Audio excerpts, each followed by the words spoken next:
welcome to Analytic Geometry for Chapter 6. The title of this one is called Equations of Lines. Just to review, we have done other analytic geometries to where we learned how, or reviewed, I should say, how to find slope. And I want to talk about how we can find or derive the point slope formula.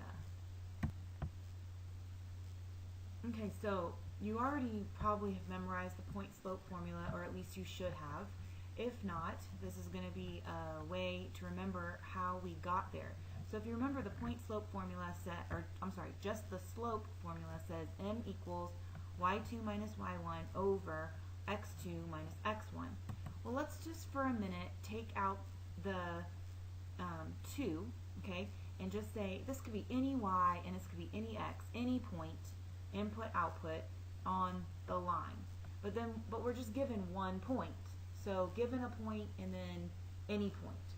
So if we have that and we multiply both sides by x minus x1, look what I have. I've got y minus y1 on one side, and then the slope times x minus x1.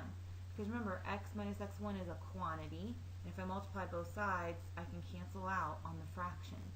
So if you're not following with me, that would be your question for your whisk, but hopefully you can follow along that I'm using multiplication, property of equality, and then I can derive the point slope formula. Okay, so we used it a little bit at the very end of Analytic Geometry 5, but let's go ahead and do that. Go ahead and plug this in. This is the point slope formula, so I'm going to plug in all the information that I have. My slope is -5, so that goes in for m, and then y1 would be 7, and x1 would be -2. So there's my plug-in step, my substitution of all the information I know.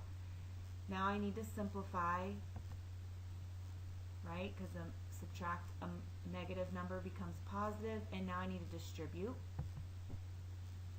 Hopefully you're following along. -5 times x, -5 times +2.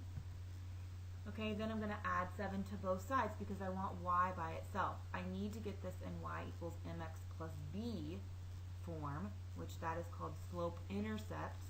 So here's point slope, and when we want to get it to slope-intercept, now I can graph. Okay, but I'm not asking you to graph. I believe there's no graphing in any of your exercises. No, there's not. Okay, so let's do this again.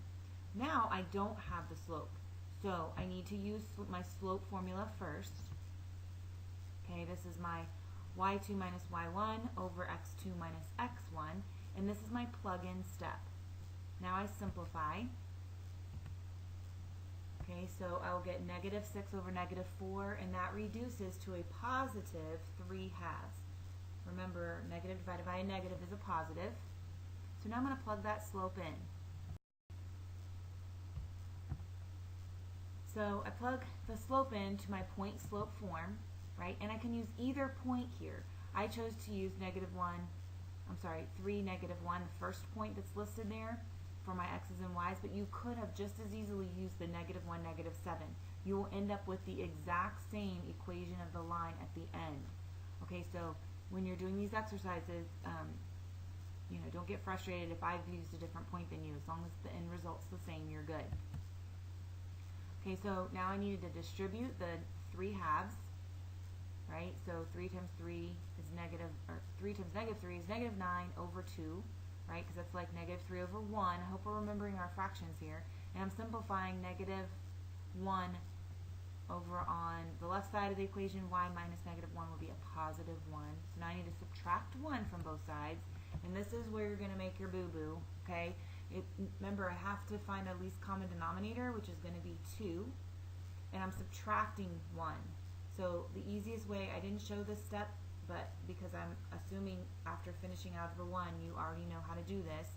But that would be subtracting 2 over 2, right? Because 2 over 2 is the same as 1, and I'm subtracting it. So -9 subtract 2 is -11. So hopefully you were able to follow right there. Now, this is the last slide on the PowerPoint. I want you to finish exercises 1 through 5, for your summary, but again, you don't have to email me when we're doing analytic geometry. You're just going to bring that to class as though that was your homework assignment, along with your notes and any questions. And I will see you in class.